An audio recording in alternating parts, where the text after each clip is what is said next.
Might close this, buddy.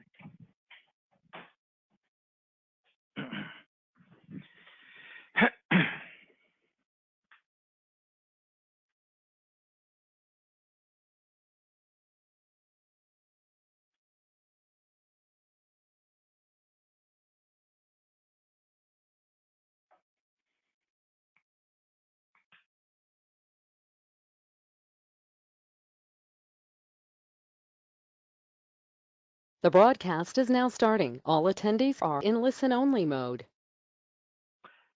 Hello, thank you everybody for joining us. My name is Justin Leader. I'm Vice President of Business Development with Benefit Design Specialist. We're a brokerage and consulting firm as well as a niche TPA located in the northeastern United States, serving the continental United States. Today, we're going to do a brief overview of the current state of healthcare and what that means for employers as well as patients and employees who depend on the employer-sponsored healthcare plans, as well as discuss a few options that are going to be available for employers moving in to 2019, considering that 70 to 80% of benefit plans renew in the 1/1 calendar year. Now, there'll be quite a few options available to you later on, which we'll present. But really, this is an overview and recap to give you a little bit of a taste of things that you can either talk to your current consultant about, or if you're so inclined, feel free to reach out to us and we can discuss more in depth. That being said, let's get started. The basis of today, what we want to try to accomplish is a little bit of a mind shift in how we approach healthcare and the consumption of that. This is a favorite quote of mine. The world as we've created it is a process of our thinking. It cannot be changed without changing our thinking, by Albert Einstein. So when healthcare, when we approach the consumption of healthcare in today's society, we have some stipulations and self-regulating thoughts that allow us to only do so in a number of ways that have really evolved over the past 30 years of the development of what is the current status of our healthcare. That, unfortunately, in our society falls on a lot of responsibility of employers who employees look to their employer to provide healthcare benefits, as well as some of the ancillary benefits that they don't go out and purchase typically on their own. That being said, what I'm trying to help with the various individuals and employers in that mind shift is a switch back to what I call simpler times. Here is a great example of what I mean by that. Essentially, way back when there was transparency and accountability regarding all aspects of healthcare. That being, you knew exactly what you were paying for, what services, and had an itemized way of looking at not only what you were paying, but also the cost with each and every instance of your healthcare episode of care. So, I mean, it's a flashback to the good old days, but as we move into 2019, there's a lot of folks that are out there shifting the dynamic of our system to allow for the consumption and purchase of healthcare in some semblance of a sane way, similar to what you see here. Much to most of our dismay, we run a healthcare business whether we like it or not. And I think Warren Buffett said it really well here. GM is a health and benefits company with an auto company attached. And I think most people can understand, or at least those in HR or CFOs, CEOs, understand that they've inherited this thing called benefits, which is the second largest item on anybody's expense sheet outside of payroll. And ultimately, we're all trying to grasp with how to tackle and understand and be better healthcare purchasers. Right now in the United States, we currently spend about $3.4 trillion annually on healthcare. Now, the discerning thing is that 50% of this can be attributed to complete and total waste, as well as fraud throughout the system. And that is something that we are battling to overcome. The good news is there's a lot of low-hanging fruit out there that will allow us to all effectively do a better job in management of that healthcare. Unfortunately, the greatest victims or biggest victims in this outside of the employers are frankly John Q. Public, those folks out there who have seen wage stagnation. Essentially, their take-home pay has not gone up, but we have seen on the employer side real compensation in the form of healthcare benefits driving up. So unless you do total compensation statements, most folks don't realize that their pay has gone up, but it's in an intangible form. It's gotten consumed by healthcare and those expenses. So I know there was a Wall Street Journal article that came out here recently, and ultimately it says, as of October 3rd, 2018, employer provided health insurance approaches $20,000 per employee per year, which is, or per family plan per year. Sorry, I misspoke. Ultimately, I think we can all feel that burden, and in trying to offset that expense, I think we have a rare opportunity to do a couple things in our system a little bit better. Number one, purchasing more appropriately, lower cost, high quality healthcare, but also flipping the script, as in most employer plans, we've done nothing but shift the chairs on the deck of the Titanic regarding what we call an implementation of high deductible health plans, which pose a few problems. The average out-of-pocket expense across the country for any individual is around $5,000. That same family ultimately only has around $800 in savings. So most people are walking around functionally uninsured. Now, a couple of facts that I've came to understand over the past year or so is that healthcare literacy in this country is at a solid 14%, according to the Centers for Medicare and Medicaid Services in a 2016 study. So while we develop these high deductible health plans with a focus of trying to instill consumerism into the way that we're purchasing and consuming healthcare at the employee level, what we've done is essentially given people a bunch of helicopters without any understanding of how to fly them. That being said, the other sad aspect of this is that 3/4 of all medical bankruptcy occur with folks that had insurance. A new study came out today actually regarding the fact that 42% of all new cancer diagnoses will end up in some form of medical bankruptcy. So ultimately, we have some level of insurance. However, we've moved into an area where people can't really utilize said insurance, and they're getting crippled with out-of-pocket expenses. But there's a lot of things that came and led up to this, the state that we're currently in, and a lot of them have to do with too many competing interests regarding your health plan.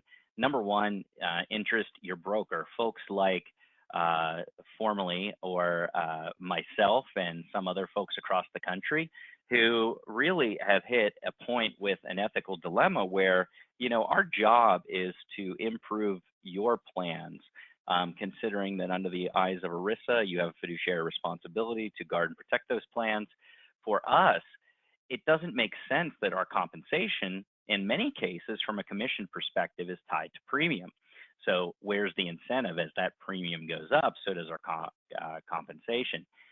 That's where you see a lot of folks nowadays who are switching more towards a fee-based model or fee-based approach, which allows for a more clear cut and defined partnership in regard to the lowering of healthcare costs.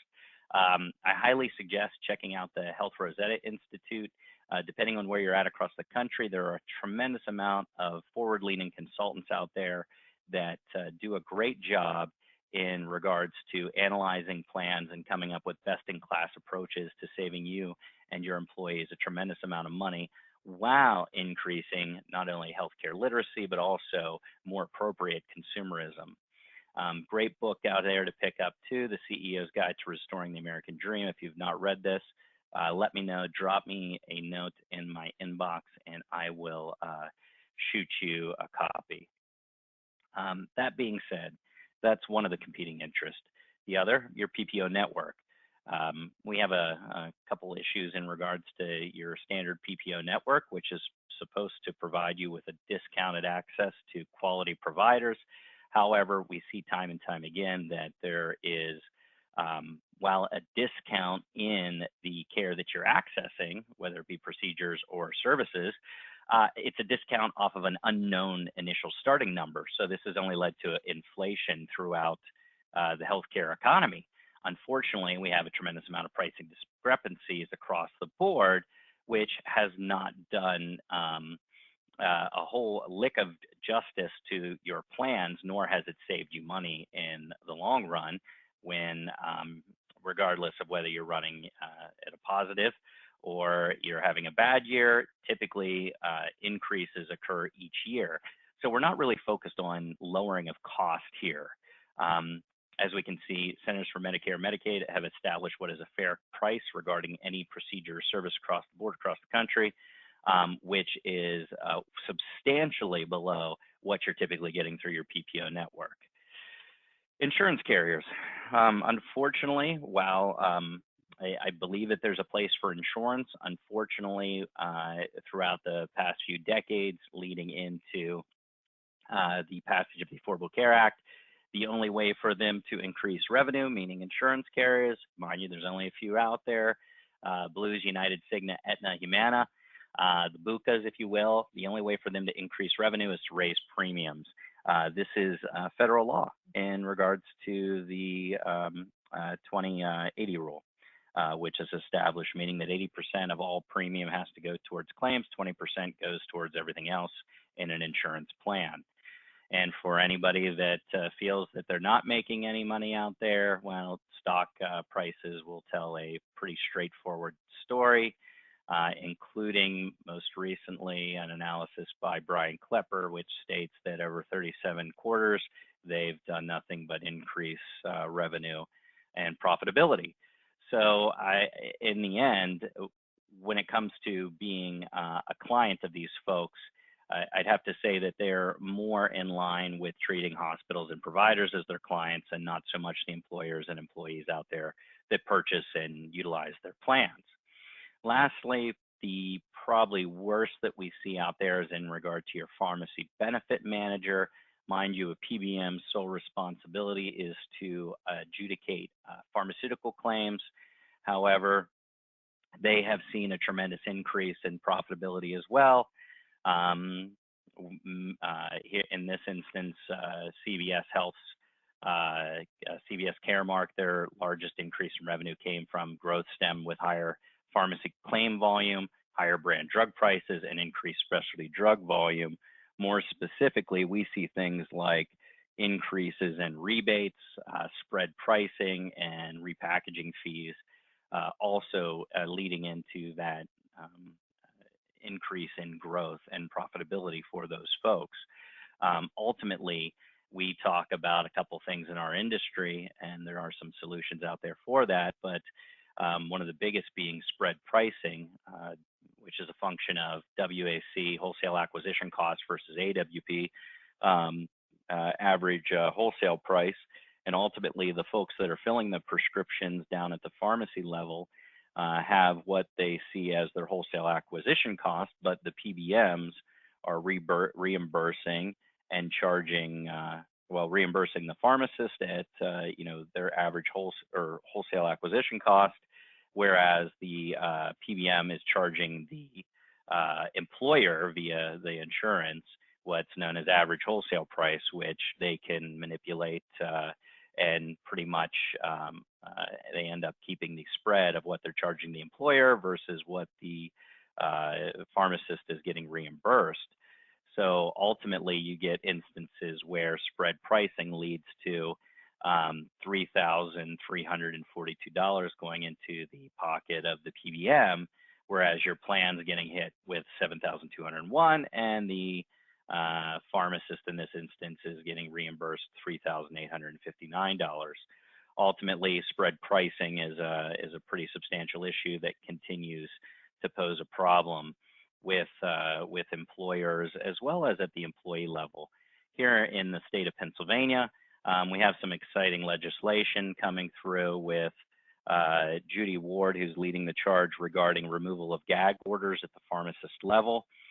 What that means is, up until this point, any pharmacist that works with a PBM was not allowed to tell a patient whether or not the cash price was cheaper than the PBM price. Now we're looking to remove that gag order, which will allow people to essentially go in and purchase a drug at a cash price of $3 as opposed to going through their PBM and the plan and the employee having to fork over additional monies. Now, this happens more often than not, unfortunately, but there's some ways to fix these issues, in which case come the solutions. So for the benefit of those on the call, really our solutions are focused on that of self-funded plans. Self-funded being those folks out there that have taken that a step out of the fully insured world and have a better understanding of exactly where their claims are coming from. Hopefully, not in all cases, depending on the way the plan's established, but ultimately, we're not focusing here today on these fixed administration stop loss premiums, both individual stop loss and aggregate stop loss premium. These costs are pretty standard. You can save some percent here and there on an annual basis, but really, we got to start attacking as a society more so the costs themselves in the form of claims, or the 70% of the pie. If we go back and take a look real quick, remember, we're not really doing ourselves a justice in the current state of affairs utilizing PPO networks, in which case we're receiving a perceived discount off of an unknown cost. Really, we need to start as a society and as employers, as fiduciary responsible entities, to attack those costs and help to make this more affordable for not only their business, but also for their employees.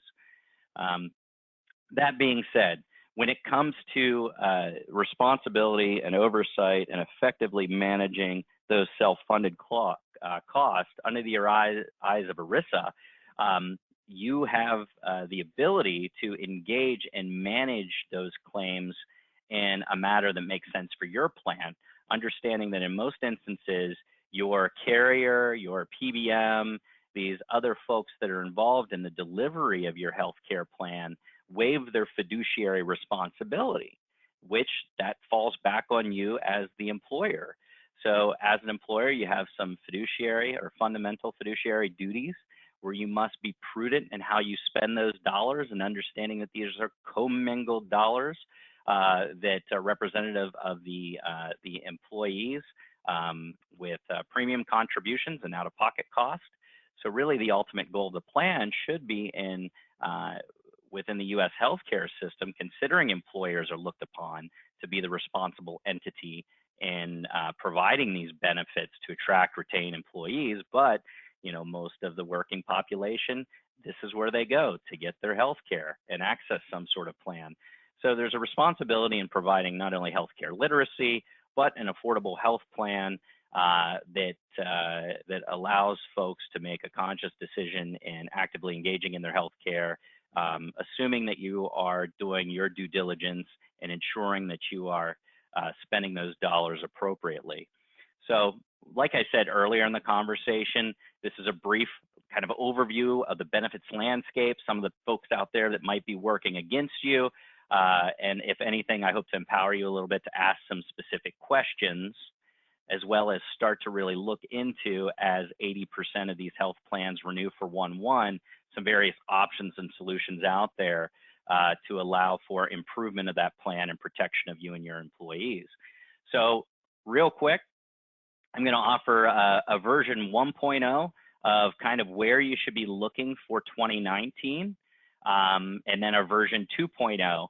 So consider this like we're gonna crawl here, and then we're gonna walk and run towards a common goal of increased consumerism and some valuable partners to help you manage and mitigate rising costs more appropriately for you and your population.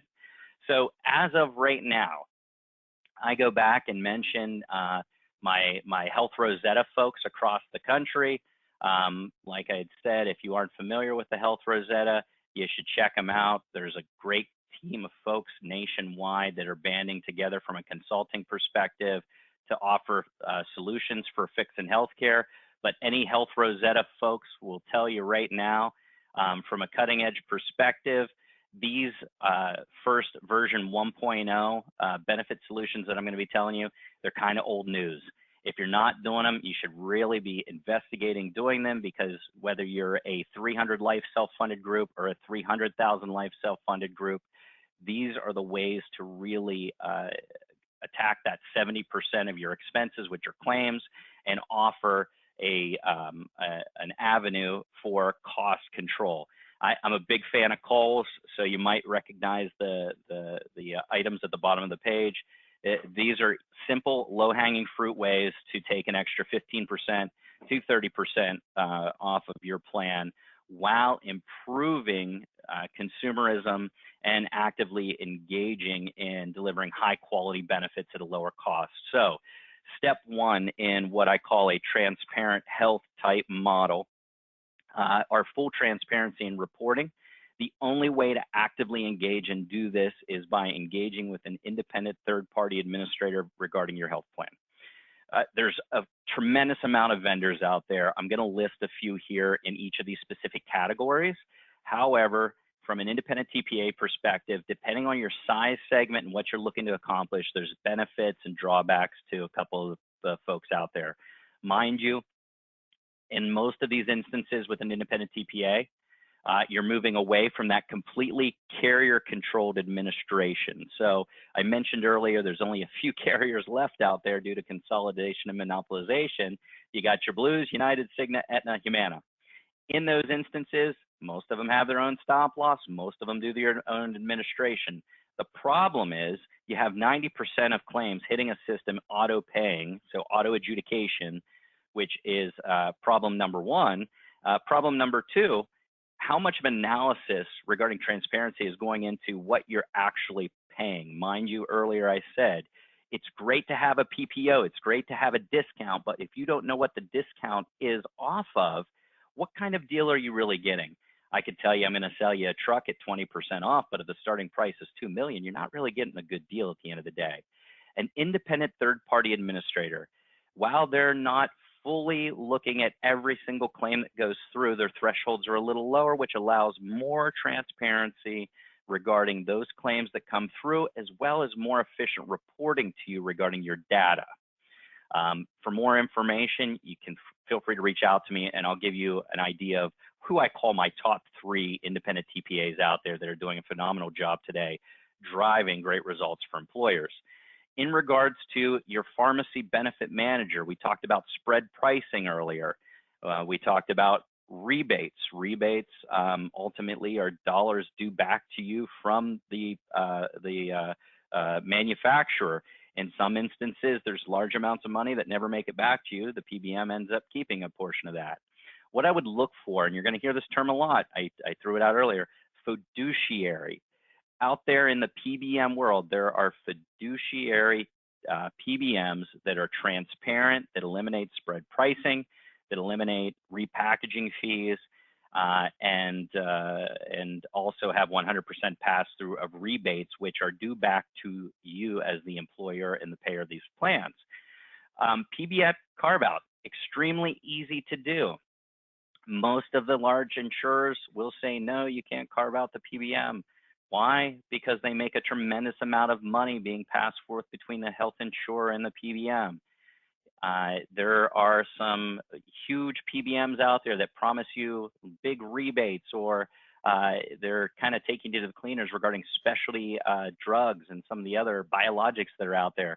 There's a better way to do things, and PBM carve-out is one of the ways in conjunction with that independent TPA step 1. we talk about consumerism. I mentioned earlier that we have this issue where we've shifted the chairs on the deck of the Titanic, essentially putting in place high deductible health plans. Unfortunately, most folks don't have the money for out-of-pocket costs. They can't afford care, so they avoid care altogether. That's where it's huge from a consumerism perspective, not only to put into place some programs that allow for the healthy consumption of healthcare and steerage towards quality providers and outcomes, but also increasing education. Like I said, CMS, as of 2016, established that there was about 14% healthcare literacy across the country, meaning most people don't know what copays, coinsurance, out-of-pocket costs, blah, blah, blah are. So here's two programs that I love. There's a lot more out there, but Healthcare Blue Book, phenomenal way to get your folks engaged. We just spoke down at SIA with the CEO of Healthcare Blue Book regarding consumerism and effectively rewarding your folks for great behavior. Another one is Quizify. I encourage you to go to Quizify's website. Quizify, run by Al Lewis, great way to educate employees on things that some of us might find simple and straightforward, but ultimately, as we know, that's not always the case. Quizify is a great, cost-effective way to actively engage your population from what I call a perspective of functional wellness and education. Often overlooked. I mean, we are dealing in medicine, and there's, HIPAA, and we have to be cognizant that we have to protect a lot of the information pertaining to our folks. But I think often something that's missed is proactive disease and wellness management.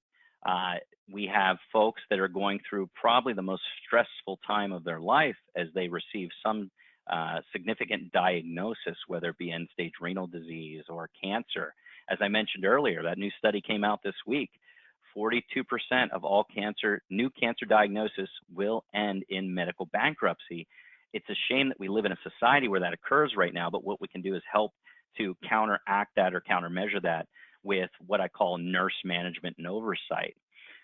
MedWatch is a great example of this. RNs on staff looking at data, analyzing claims, and then offering quality education, direct outreach to your employees. Now, for the mitigation in this, from a financial perspective and where they save you money, is steerage towards high quality providers, as well as facilities that are more appropriately priced within your network. And I'll touch on that in a minute.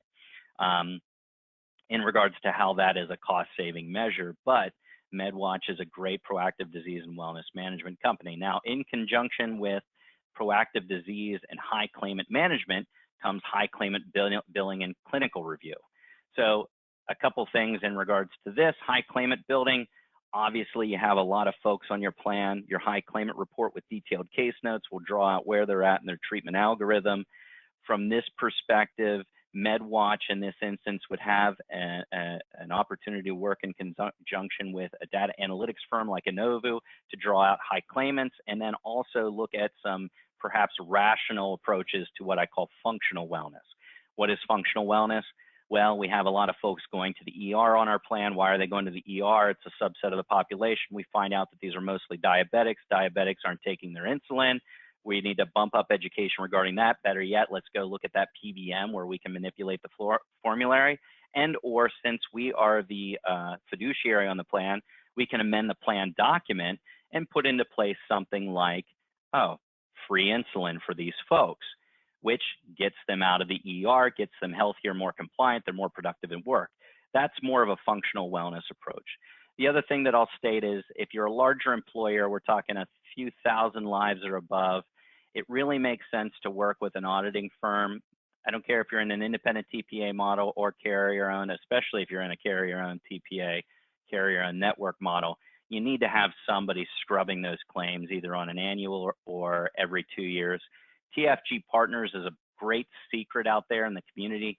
If you get a chance, connect with Peter Van Hoven over there. What they do is some substantial auditing regarding some mega employers out there, but they do a great job at refunding, getting money back regarding billing errors, as well as places where essentially you've been charged money and you probably shouldn't have. I even saw in one of their audits that there was a charge for a $2,000 comfort device, which was a teddy bear that was paid for via a nurse who had been told by the hospital that it was okay to purchase things for various patients and then apply it towards billing and the insurance. That's the type of recoupment that we're talking about. Things like $1,000 or a couple $100 charge for a mucus retaining device, a tissue. You see a lot of these things snuckle onto billing, medical bills in which they, hit that auto adjudication in some models and then pay. So really, version 1.0, if you're going to look at a few different things that you can do to really go out and attack your plan as it is today, if you aren't doing any of these, at least delve into crawling into one, maybe two of them. If you need more information regarding some of these partners that are out there, different ideas, we're always open to talk as consultants and offer advice to help you and your plan and your patients. Now we're going to delve into what I call 2019 Benefits version 2.0, which is a little bit more forward thinking, but we're doing a lot of these things today with great success and driving down a lot of those costs. Mind you, I keep going back to it. We're looking at those 70% of annual expected claims, trying to mitigate and manage those appropriately while offering a quality fiduciary responsibility benefit plan, understanding that you have all these competing interests out there, and essentially trying to return a little bit of that take-home pay back to your employee population. Mind you, wages have stagnated. Mind you, those high deductibles have led to a lot of things like avoidance of care because they can't afford it, as well as medical bankruptcy in many instances. So I go back to what I call my 2.0 approach, which really I think every employer should be doing this. I don't care if you're a regional, you have one location, or you have 100 locations throughout the country. There are some great solutions out there that lead to phenomenal results of what that low-hanging fruit is. So I may be biased, but it's a program we, as a consultant and niche TPA, run and work with other consultants throughout the country in regard to. And that's towards, I'd say, probably one of your most egregiously priced services out there, and that's direct contracting regarding surgical, general surgery and procedures. So the KISS card, Keep It Simple Surgery program, is something that we administer with other consultants across the country. Simply put, in any PPO plan, there's some crazy pricing that goes on. And here's a great example of about 1,000 life group where ultimately you might find in any given plan year these typical charges as a multiple of Medicare out there on your plan. We perform these audits all the time in regards to various consultants who have clients throughout the country. But ultimately, what we've developed is a direct contracted solution with outpatient surgical providers throughout the country, cutting out all the fat layers, all the middleman, rewarding employees for picking up the phone when they know that they need a procedure, making a choice of a high-quality provider, waiving their deductible, giving them a cash bonus, and a direct contracted price. I'm not even talking narrow network. I'm talking, in some instances, nationwide, a direct contracted price that is highly sought after and cuts through a lot of the reimbursement issues that providers are dealing with in regards to things such as surgeries. And this is just one example, but often, 99% of the time, we will get better pricing for the plan for any number of these procedures by cutting out all those additional layers that are in between. So in that, you can direct contract for just about any service. A lot of them out there, surgeries, general procedures like colonoscopy, labs through organizations like Quest Diagnostics, dialysis. Anytime you can direct contract with a provider or a network of providers outside of that carrier-controlled model, you're going to see substantial savings. If you are interested, please feel free to go to www.getkisx.com to learn a little bit more about that. I don't want to sit up here and spend any amount of time on too many solutions, but this is one that we've been very proud of. It's been very effective, and the proof is in the pudding as far as that goes. But once again, this goes out with a lot of direct contracted providers across the country. Another aspect that I think makes a lot of sense is in direct primary care. As we know, it's been very difficult for those primary care physicians across the country to stay in business. They work their tails off. Ultimately, many are getting consumed by these hospital systems, and there's a reason for that. Primary care physicians are the milk at the back of the convenience store. You have to utilize them. Once you utilize them, we find that 60% of the time, the procedures, the imaging that primary care physician refers that person to is unnecessary. So if you go back and check out Quizify, Al Lewis, who runs that company, he's a big advocate for drawing down the quantity that we utilize healthcare. You know, it's a sad state of affairs when we're in the United States, and while we are under the assumption that we have the highest quality healthcare in the world, we actually don't. We have the highest quantity, which isn't necessarily a great thing, when our quality is ranked 37th, tied with Lithuania. So indirect primary care, imagine utilizing a concierge physician, whether you as an employer provide this benefit to your employees in various areas, pockets throughout the country. I can say almost with great certainty that every market out there has a direct primary care physician now working. Most are just sick and fed up of answering and practicing medicine per what the health insurers dictate. They're tired of reimbursement, or they don't want to go work for a hospital where they're ranked on performance, as is not to the treatment of the patient, but onto how many referrals they make upstream. Like I said, 60% of procedures are unnecessary. We routinely see in, for example, the KISS card program, folks that are told that they need a spinal fusion, they go in for a second opinion. They don't need that spinal fusion, which is a tremendous out-of-pocket cost, not only for the employee, but once it hits the employer, that's $80,000 to $160,000 in one claim. Direct primary care, the physician sees less folks. It's more personal. You get more time. They don't have to see the volume as required by a hospital-owned entity, which can be up to a workload or a patient load of 6,000 folks in some instances. So you've substantially reduced that, which is a great service to your employees. Take it one step further. We do see a rise, especially over the past decade, of on-site health clinics, and I think that's a trend that you'll see continue. Reference-based pricing. If you haven't been quoted in this or you haven't looked at it, I think that you're missing a great opportunity to at least know some major flips that are occurring in the healthcare economy. Reference-based pricing. We talked earlier that the only baseline out there that we can utilize as a society for what the reasonable and customary cost for any procedure or service is through the Centers of Medicare Services. So we have what's called 100% of Medicare. That's reasonable and customary. All right. In your typical PPO plan, we see on average billing from anywhere from 5 times Medicare allowable up to 17 times Medicare allowable for procedures and services in which that billing is hitting a plan, in some instances being auto-adjudicated and paid on behalf of the employer.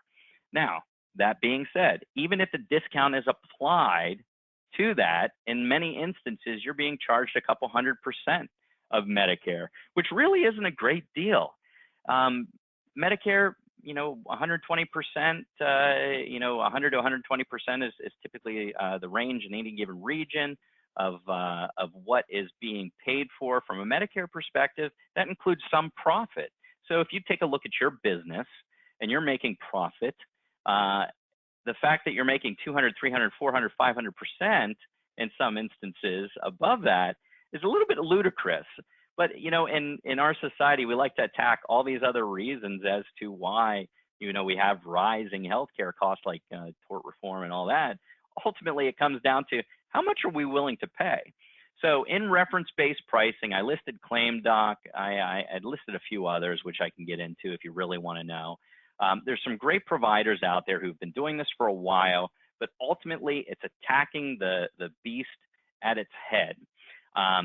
What you do is essentially, as a plan sponsor and fiduciary, you establish your plan. Remember, it's your plan. You can amend it as many ways as you like. So I don't care if you're using a BUCA-owned network now. You can, if you're a self-funded employer, you can add KISS. You can add Direct with Labs. You can add dialysis as an out-of-network portion of your plan. In reference-based pricing, you're eliminating the carrier altogether. Ultimately, what you're saying is you're giving your folks a card. They go and utilize their healthcare as they do today. They can go anywhere. There's no network. Ultimately, what that provider does is when they call your RBP provider, it says, due to our plan, we are only reimbursing at 200% of Medicare. We are not paying any more than that. It is considered reasonable and customary. Not to mention, all this CMS data shows exactly what people are getting paid at the provider level and facility level across the country. So you have a little bit of a backbone there. Ultimately, you say you're not going to pay any more than X. In these instances, and there's an example below regarding a case study, a larger employer with gross billed charges at $37 million, the PPO allowed at 248% of Medicare, with medical bill review, reference-based pricing, putting a cap at 150% of Medicare. You're saving 71% off of what you would have paid previously. So right there, $6.5 million. Different approach, very valid, working across the board with ClaimDoc, 6 Degrees Health, HST Technologies, AMPS. There's a ton of providers out there that are doing a great job regarding this aspect of solutions. My last two I'll hit on real quick. Specialty drug sourcing. Obviously, one of the biggest costs that we see hitting plans these days are these high-cost specialty drugs. Well, there's a few things that will allow you to get better pricing in addition to doing like a PBM carve-out like we spoke about earlier, and having oversight at your PBM plan. There's things like specialty drug sourcing. We're big advocates of not only sourcing generic medications from outside of the country at a reduced cost if they're high cost specialty generics, but also we have a direct agreement down in the Cayman Islands with a facility down there where we can source high cost specialty drugs, whether it be branded or generic. So I use the example all the time of hemophiliacs. We see a lot of plans throughout the country that are getting hit with hemophiliacs up to $1 million or multi-million dollars per year. These folks, other than taking this medication, are healthy. They just need it for the rest of their life. So what we have through Eric Hargan, the Deputy Director of Health and Human Services under the Trump administration, his backing, as well as that of the Affordable Care Act, which states if you're on a life-saving or life-sustaining medication, you're allowed to self-import if you find the drug at a better cost, up to a certain amount over a 4-month period for as long as you have that disease. So that being said, we take $1 million claimant. They're healthy enough to travel. We incentivize them with a cash incentive. We have no out-of-pocket costs for them. We send them and their spouse down to the Cayman Islands. They receive their medication. They see specialists at a U.S.-built hospital, and they fly back into the country, all white glove concierge. All in that plan in particular, they actually spent $970,000. They're saving $700,000 annually just on that type of sourcing alone. Now, that's a unique case, takes a unique employer, takes a unique individual that's willing to say, hey, I want to go to the Cayman Islands 4 times a year. It works, though. We've sent 6 in the last week on their routine trip down to receive their medication. Once again, you can amend your plan document as many ways as you'd like under the eyes of ERISA. That is one solution that we see a big need for. Mind you, in the United States, we're one of 2 countries that allows 2 things. One, direct marketing of pharmaceuticals to the consumer population. And secondly, we don't limit what can be paid or what the cost is for any medication. So you get some of these astronomical claims that come through, and you look at like the EpiPen, prices keep going up with no regulation. And unfortunately, I think a lot of that falls on the lobby, but that's neither here nor now.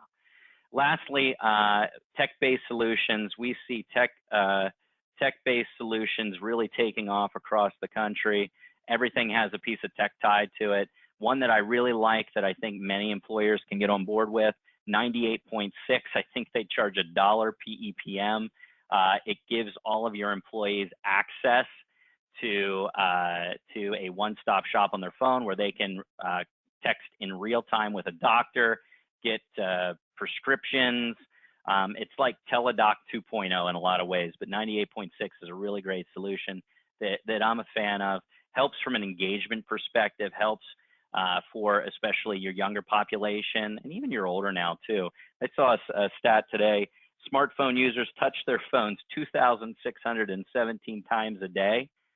We utilize our cell phones for everything. Why not primary care?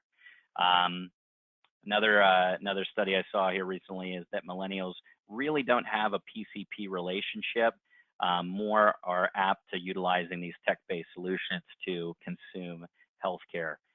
Ultimately, what I have gone through in 45 minutes is what I call the components of a Health Rosetta benefits plan, going back to some consultants that we work with across the country regarding delivering of great benefits at a lower price, not only for the employer, but for the employee, helping to bring that seesaw back to a place of balance where your folks can afford to actively engage in their healthcare and not avoid it because of those high out-of-pocket costs. There's a lot of things that I touched on relatively briefly, but ultimately for those folks on the call, I wanted to deliver a overview of where we see benefits 2019. There's some things that I did not touch on that will be coming down the pipeline, including a different way of looking at fertility treatments for your population, and some other avenues that I think might make a lot of sense, but we'll touch on that next time. Ultimately, my information is here. I'm Justin Leader, VP of Business Development with Benefit Design Specialist. If you'd like a recap of this or the PowerPoint presentation, I can shoot it over to you. If there's anything in particular you wanted to learn a little bit more about that caught your ear or caught your eye, or you're thinking about delivering to your population, I'm more than happy to take you through any one of these solutions that I see as best practices for 2019. I really appreciate your time, and I will leave you with, once again, Albert Einstein here. The world as we have created it is a process of our thinking. It cannot be changed without changing our thinking. Let's get back to simplicity and in our benefit plans. Thank you and have a great day.